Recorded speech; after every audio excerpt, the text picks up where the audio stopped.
Okay, so now we're going to look at how you can distinguish between an element and a compound. And let me erase my stray mark. All right, so the definition of an element, which are the things on the periodic table, is the simplest form of matter that can exist under normal lab conditions.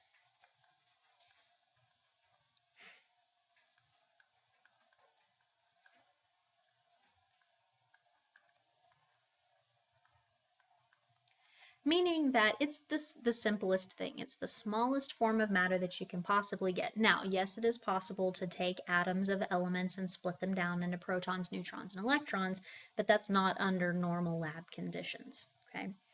Now, compounds are substances that can be separated into simpler substances, but only by chemical means.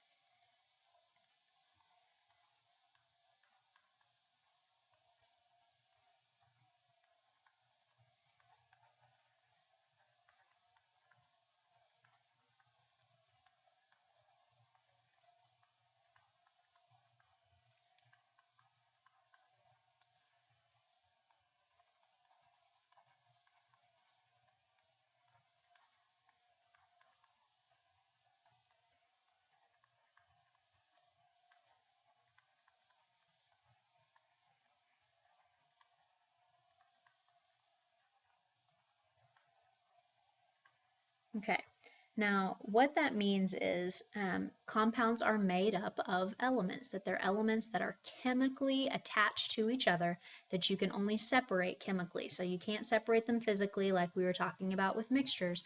They have to be separated chemically. Now, here's an example. One way to separate things chemically is to heat something up so that you actually break it apart. So sugar, for example, is a compound. And if you heat sugar long enough, if you've ever done this before, it's going to get all black and crusty, and it's going to turn into carbon and water. Okay, now carbon, we know from the periodic table, is an element. And water is also a compound, but it's a simpler compound than sugar is. Okay, now because water is a compound, all right, we can also chemically separate it and turn it into its elements, hydrogen and oxygen.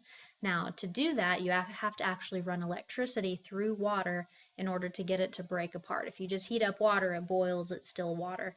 So to chemically separate water, you have to put electricity through it. And then we end up with our two elements, hydrogen and oxygen. So every compound, you can eventually break it down into all the elements that it's made up of. Sugar is composed of carbon, hydrogen, and oxygen. All of those elements bonded together make sugar. Now, how do you decide if a sample of matter is a pure substance or a mixture? Well, you have to look at, can it be separated physically or can it only be separated chemically?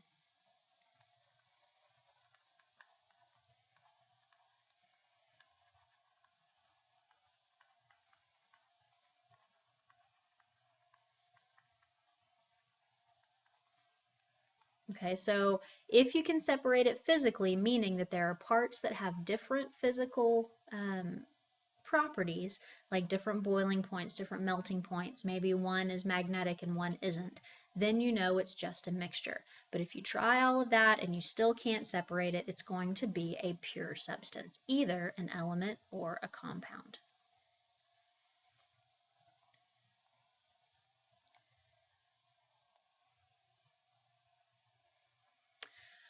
Okay, now we need to look at chemical reactions. In a chemical reaction, one or more substances change into new substances.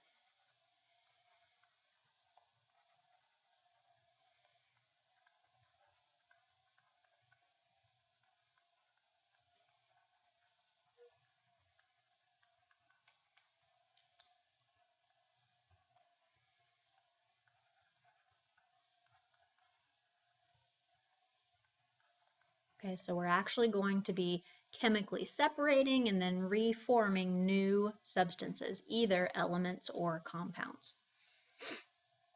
Now, in a chemical reaction, the reactants are the things that you start with. So those are our starting substances.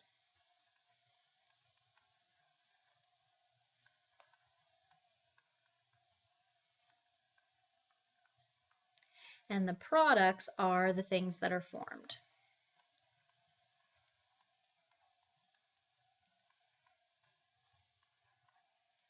And we're going to be studying chemical reactions in a lot more detail later on in the year. Okay, now when we talk about chemical reactions, we have to look at chemical properties. And a chemical property is the ability of a substance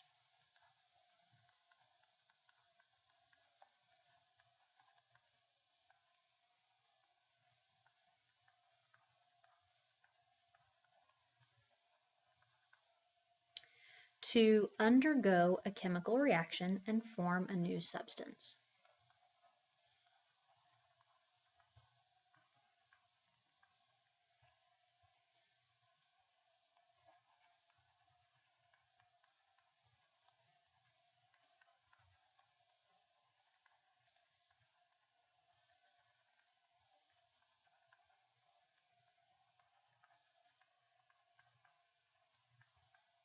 Okay, so some examples of chemical properties. Iron rusting. When iron is rusting, it's actually undergoing a chemical reaction with oxygen and it's forming a new substance. Rust is a completely different compound than iron and oxygen as elements.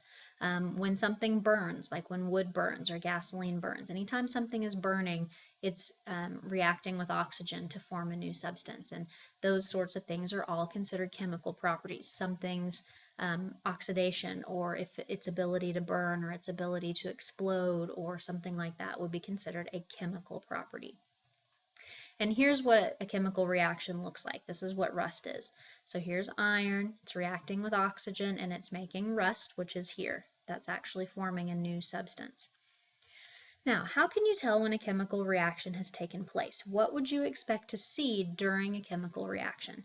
Well, you know a chemical reaction has taken place when new substances are formed.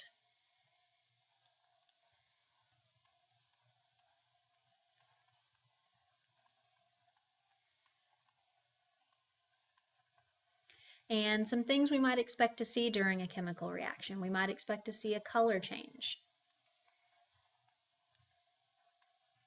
We might expect to see maybe a gas released. Okay, we might see a temperature change. We could possibly see maybe an explosion. That would definitely be a chemical reaction. Okay, those are all going to be examples of things. And there are other things that you might see, but those are maybe some of the main ones.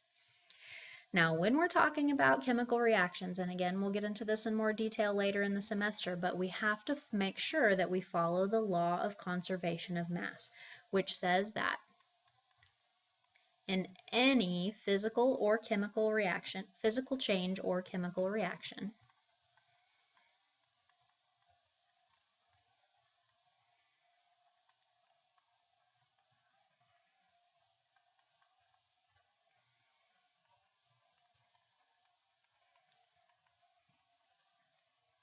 mass is neither created nor destroyed.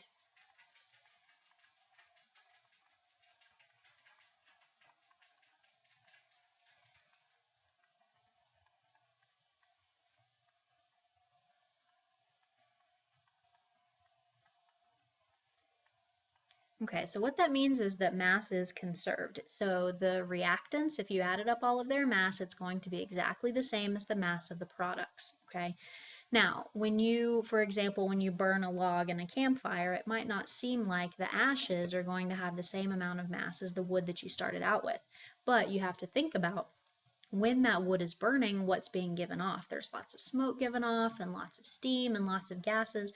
And if you were to contain all of that, the mass that you produce is exactly the same as the mass that you started out with. You can't create mass, you can't destroy mass. Mass has to be conserved. So the mass of the reactants is equal to the mass of the products.